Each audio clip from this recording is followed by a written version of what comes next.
공부를 하면 필연적으로 경쟁자가 생깁니다.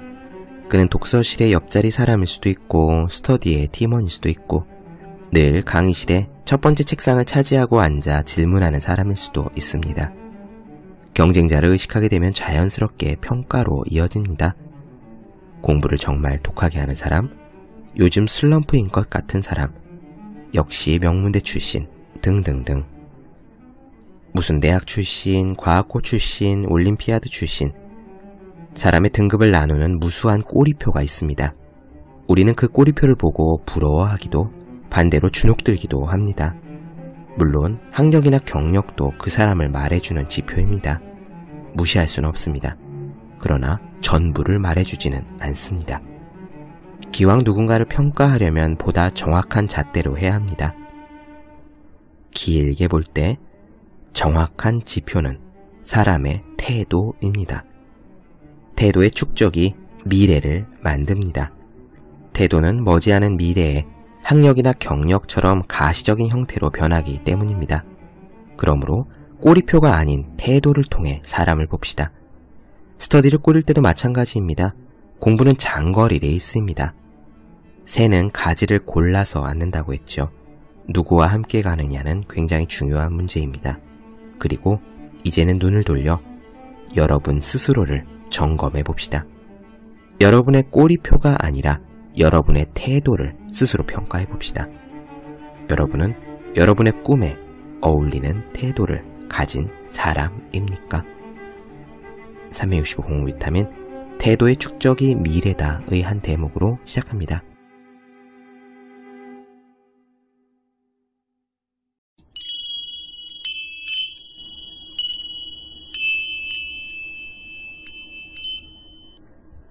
네, 안녕하세요. 본격 공부자극 팟캐스트 서울대는 어떻게 공부하는가 한지우입니다. 우리는 지금 황농문 선생님의 몰입에 대한 이야기를 나눠드리고 있습니다. 오늘은요, 목표 설정에 대한 이야기를 나눠보겠습니다. 우리가 성공을 하고 싶거든 아니면 공부를 잘 하려거든 꿈을 가져야 된다라는 이야기를 많이 하죠. 사람이 꿈을 가지면 에너지가 생기고 그래서 사람이 달라진다. 그러니까 결국 인생이 달라진다라고들 이야기합니다. 그래서 한마디로 꿈이 사람을 바꾼다라고 그렇게 요약하기도 해요. 제 친한 친구 중에서 김수영 작가라는 친구가 있습니다.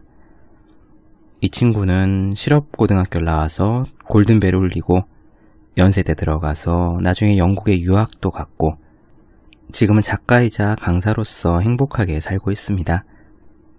그런데 이 친구가 계속 승승장구한 것 같지만 중간에 어려움에 처했던 적도 있었어요. 병원에서 큰 병을 진단받은 적이 있거든요. 물론 초기였기 때문에 다행히 수술을 통해서 제거가 가능했습니다. 어쨌든 간에 그 경험을 계기로 자신이 인생에서 진정으로 하고 싶은 일은 무엇일까라고 고민을 했고요. 자기가 하고 싶은 일들, 이루고 싶은 꿈들을 리스트로 작성해서 이루고 그 내용들을 나중에 멈추지마 꿈부터 다시 써봐라는 책에 담아서 큰 사랑을 받고 작가의 길을 갔죠. 이렇게 이야기하는 꿈, 이 꿈이라는 것은 목표와 비슷합니다. 물론 꿈과 목표는 약간의 차이가 있다고들 이야기해요. 이를테면 꿈에다가 시간 제한을 더하면 목표가 된다라는 식으로 말이에요. 아무튼 간에 도달하고 싶은 곳, 가고 싶은 방향성 그런 것들이 목표이자 꿈 그런 것이 되겠습니다. 여기서 중요한 것은요. 꿈이냐 목표냐 그 차이가 아니라 목표를 가지면 꿈이 있으면 사람은 달라질 수 있다라는 점입니다. 모든 면에서 그럴 수 있으니까요. 공부에서는 더 말할 나위가 없겠죠. 단언하건대 꿈이 생기면 목표가 있으면 공부를 더 잘 할 수 있습니다. 지금 만약에 누가 여러분을 붙잡고 당신의 꿈은 무엇입니까? 라고 묻는다면 바로 이 자리에서 대답할 수 있습니까? 지금 여기서 누가 여러분을 붙잡고 당신의 오늘 목표는 무엇입니까? 라고 묻는다면 대답할 수 있습니까? 대답을 못한다고 해서 문제가 있는 것은 아닙니다. 그 이야기를 하려는 것이 아니고요. 우리가 만약 그 질문에 대해서 대답할 수 있다면 나의 꿈은 무엇이다? 오늘 나의 목표는 무엇이다? 라고 쉽게 대답을 할 수 있다면 우리는 우리의 삶을 더 열정적이고 더 즐겁게 살 가능성이 높아진다 라는 말씀을 드리고 싶은 겁니다. 목표는 삶을 더 재미지게 해주죠. 재미와 고통은 모두 우리 안의 문제입니다. 똑같이 높은 산을 오른다고 할지라도 어떤 사람은 즐겁게 오르는 반면에 어떤 사람들에게는 지옥의 형벌 같은 거잖아요. 똑같이 밤 12시까지 책을 읽는다고 해도 어떤 사람에게는 희망이자 소중한 시간이 되지만 어떤 사람에게는 지겨운 과제일 수 있습니다. 며칠 전에 제가 신문에서 읽으니까 미국의 오바마 대통령은 그 바쁜 대통령 생활을 하는 8년 동안 외로움을 달래고자 매일 밤 1시간씩 독서를 했다고 하더라고요. 오늘 나누어 드릴 내용은 목표에 대한 이야기입니다. 목표가 왜 우리를 힘이 나게 하는지에 대한 이야기예요. 왜 목표가 있으면 더 즐겁게 되는지, 더 열심히 노력할 수 있는지 그 이유를 오늘 이야기에서 찾으실 수 있을 겁니다. 첫 번째로는 우선 황노문 교수님의 아드님 이야기 사례를 말씀드릴 거고요. 그리고 이어서 목표 지향 메커니즘, 그러니까 목표가 있으면 왜 우리는 더 열심히 노력하게 되는지에 대해서 우리들의 심리적인 시스템에 대해 이야기를 나눠드리도록 하죠. 그럼 먼저 황노문 교수님 아드님의 사례 시작해 보겠습니다.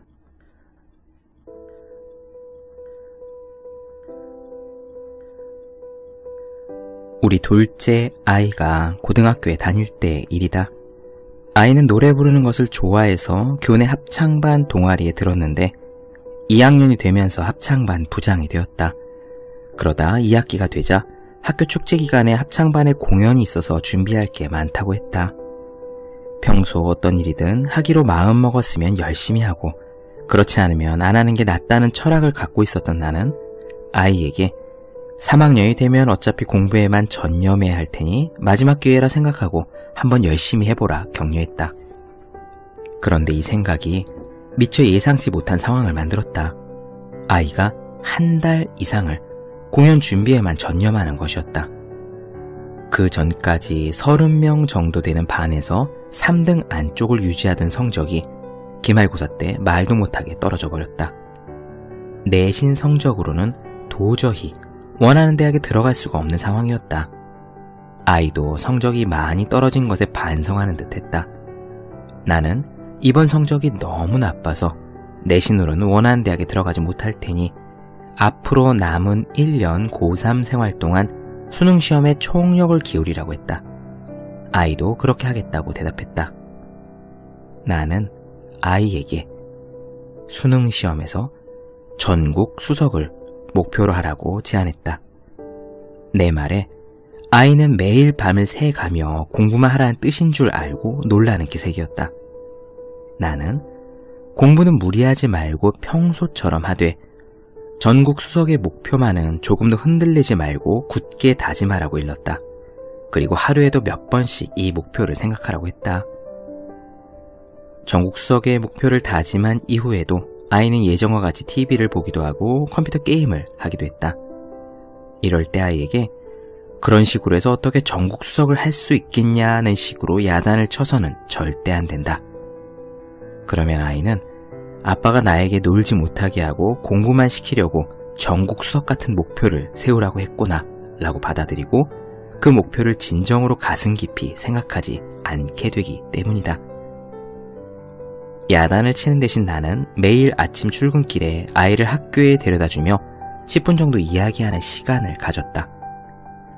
출근길에 아이와 함께 이야기하는 것은 그 목표를 상기시키기 위해서였다.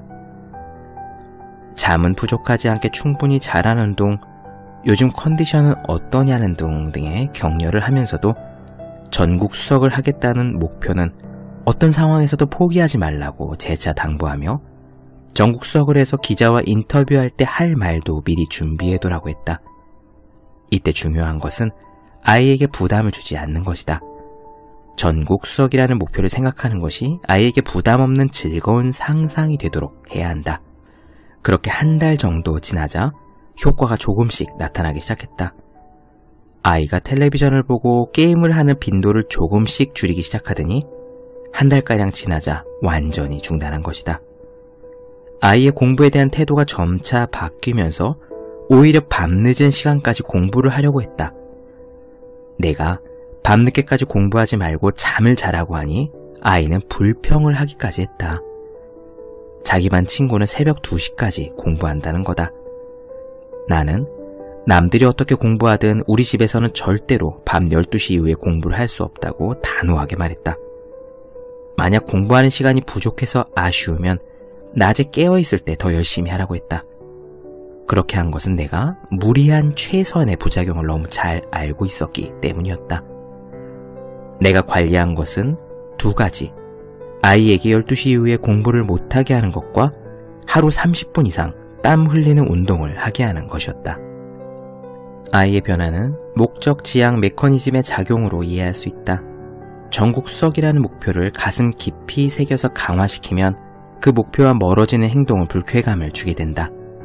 반대로 그 목표에 가까워지는 행동은 쾌감을 주게 된다. 이런 기제는 본인이 의식하지 못하는 상태에서 내적으로 일어난다. 전국 수석을 목표로 한 아이는 텔레비전을 보다가도 별로 재미도 없는데 내가 왜 이렇게 귀중한 시간을 허비했지? 라는 생각을 하게 된다. TV를 보는 행동에 깊은 회의를 느끼는 것이다. 게임도 마찬가지다. 게임을 하면서 무엇을 얻을 수 있는가 라는 생각을 하면서 강력한 회의감이 든다. 그런 행동은 모두 자신의 목표에서 멀어진 행동이기 때문이다. 반면 공부를 열심히 하는 행동은 자신의 목표에 가까워지는 행동이기 때문에 공부를 하면서 평소에 느끼지 못했던 뿌듯함을 느끼게 된다. 목표 달성을 향한 긍정적인 변화가 내면 깊은 곳에서 일어나는 것이다. 마음속에 새긴 목표의식이 강력할수록 그에 가까워지려는 행동은 더욱 힘을 받는다. 대학 입시 결과가 어떻게 될지 장담할 수 없는 상황이었지만 당시 아이가 최선을 다하고 있는 것만은 분명했다. 나는 아이의 변화를 지켜보면서 아주 바람직하게 잘하고 있다고 칭찬하고 격려하기만 했다.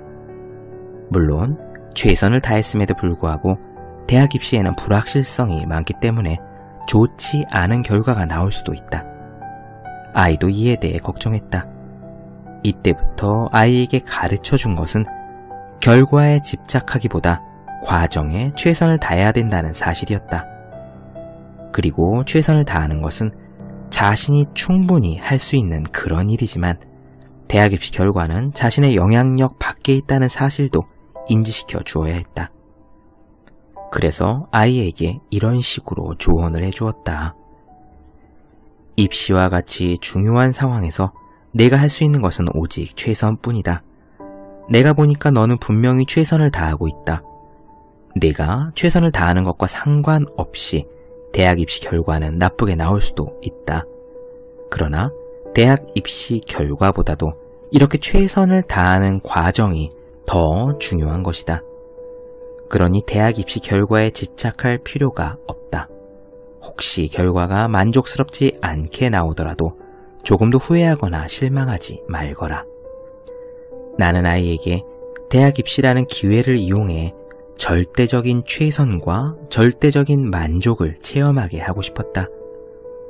그렇게 1년을 보내고 수능시험을 치른 결과 아이는 비록 전국 수석은 하지 못했다. 하지만 자기 학교에서는 수석을 했고 자신이 원하는 대학에 무난히 합격했다. 조금 더 일찍 이런 방법을 사용했으면 분명 더 좋은 결과가 나왔을 것이다. 목표에 대한 다짐이나 결심이 단 한 번에 그치는 것은 그다지 효과가 없다. 목표 지향에 대한 시냅스를 강력하게 형성시키려면 자나 깨나 그 목표를 생각하고 그에 대한 다짐과 결심을 끊임없이 반복해야 한다. 수시로 조금 더 잘해야지, 최선을 다해야지 라고 다짐하는 습관을 들이면 좋다. 성공적인 삶을 위해서 이보다 더 좋은 습관은 없다. 그 목표에 대해 진지하고 절실한 마음을 가질수록 유리한 것이다. 네, 어떻게 들으셨나요? 목표 지향 메커니즘의 실제 사례 황롱무 교수님의 아드님 이야기였습니다. 여기서 간략히 언급이 되긴 했지만요.